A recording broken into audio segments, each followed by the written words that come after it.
안녕하세요. 크리스천 영상교로 연하신 목사입니다. 오늘은 성령께서 말씀하신 귀신의 비밀 세 번째로 교회가 기도를 세 번째로 한번 말씀드릴게요. 먼저 교회가 기도를 못하게 하고 있는 것 중에 하나가 좀비들의 행위다 라는 말씀을 하셨어요. 자꾸만 교회에서 기도 소리가 잦아들고 있는 상황은 어제 오늘의 일이 아니에요. 7, 80년대 전국 방방곡곡에 빼곡했던 기도원들은 대부분 문을 닫았으며 교회마다 새벽기도에 많은 교인들이 성황이던 시절도 옛날의 추억에 불과합니다. 왜 교회가 기도하는 것을 잊었는지 아세요? 성경대로 기도를 가르치지 않기 때문이며, 목사와 교인들도 하나님의 뜻대로 기도하기보다 자신의 욕심을 채우고 세속적인 삶을 이루기 위한 목적으로 기도하기 때문입니다. 하나님의 방식이 아닌 기도와 하나님의 뜻과 무관한 기도를 했기 때문에 하나님으로부터 아무런 기도 응답이 없자 교인들이 더 이상 기도 자리에 나오지 않게 되었죠. 결국 교회가 기도를 못하게 된 이유가 하나님의 뜻과 무관하게 기도 행위를 지도하고 인도해왔던 교회 지도자들의 무지와 어리석음 때문이죠. 성경은 장소와 시간에 관계없이 언제 어디서나 쉬지 말고 기도하라고 기록하고 있지만, 교회 지도자들은 교회나 기도원에서의 특정한 장소와 시간에 기도에 참석하는 기도 방식을 시행해 왔으며, 성경은 하나님의 이름을 부르면 높여드리고 하나님과 깊고 친밀하게 교제하는 기도를 하라고 명령하셨지만, 교회 지도자들은 자신들의 욕심을 채우는 기도 목록을 외치라고 가르쳤으니 말이에요. 이는 미호경이 교회 지도자들의 머리를 타고 앉아 자신의 생각을 넣어줘 속여있기 때문입니다. 말하자면 교회 지도자들이 귀신의 소리를 듣고 귀신들이 시키는 대로 좀비가 되었으니 기가 막힌 일이에요. 다음으로 선제 공격을 하라고 말씀하셨습니다. 선제 공격이란 적이 공격하기 전에 먼저 선수를 쳐서 공격하는 것을 말하죠. 성령께서는 귀신들과 싸울 때 유효한 전략으로 선제 공격을 하라는 말씀과 더불어 속사포를 쏘라는 말씀도 해주셨어요. 속사포는 실수 없이 포탄을 쏘아붙는 그런 대포 혹은 기관총을 말하죠. 말하자면 영적 전쟁도 세상에서의 전쟁처럼 피 터지게 싸우는 현장이 있기 때문에 이런 말씀을 하셨어요. 그러면 영적 전쟁에 대해 무지하거나 실감나지 않은 사람들은 이미 귀신들이 포로가 되었다고 보면 틀림없어요. 그렇다면 성령께서 말씀해 주신 선제 공격의 필요성에 대해 살펴봅시다. 귀신들은 불신앙과 부정적인 생각을 집요하게 넣어주어 이를 받아들이게 하므로 죄를 짓게 하는 공격을 하고 있어요. 그러므로 불신앙과 부정적인 생각을 받아들이게 되면 머릿속에서 증폭시켜 끊임없이 생각에 사로잡히게 되죠. 그래서 이들의 공격이 시작되면 즉시 싸워야 하는데, 기도의 내용이 부족하거나 기도 훈련이 부족한 사람들은 이에 제대로 맞서 싸우지 못하는 일이 비일비재해요. 그래서 귀신들의 공격이 시작되기 전에 먼저 예수피를 전심으로 외치면서 쫓아낸다면 이들도 쉽사리 공격하지 못해요.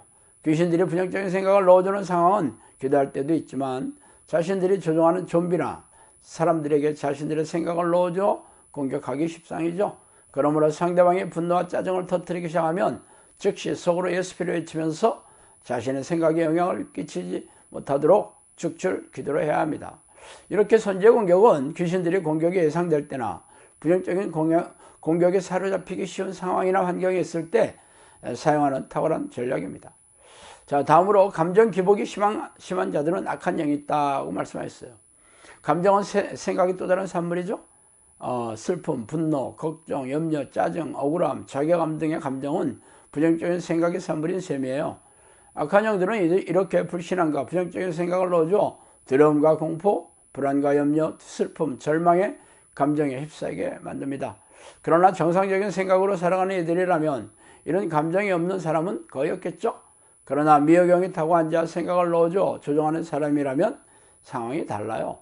말하자면 자신이 이성적이고 합리적으로 생각하거나 지혜롭게 성경적인 잣대로 생각하는 것이 아니라 악한 영이 넣어주는 생각을 받아들였기 때문에 이들의 조종에 따라 롤러코스터를 타고 있어 감정의 기복이 심할 수밖에 없죠. 특히 감정 기복이 심해서 툭하면 화를 자주 내지만 금세 평상심으로 돌아오는 상태를 반복하는 사람들이 그래요. 이런 사람들은 자신은 뒤끝이 없다고 말하고 있지만 실제로는 미호경이 분노를 터뜨리게 하여 놀아나는 사람이기 때문에 금세 화를 낸 사실조차 잊어먹는 이유예요. 어쨌든 분노와 짜증, 슬픔, 억울함 등을 자주 반복하면서 감정의 기복이 심한 사람은 악한 영이 잠복해 있기 때문에 이런 사람을 대할 때는 귀신들의 공격이나 그런 영향을 받지 않도록 조심하며 거리를 두어야겠죠. 그러나 배우자나 부모, 자식 등에 가까운 가족이라면 피하는 게 쉽지 않을 것입니다.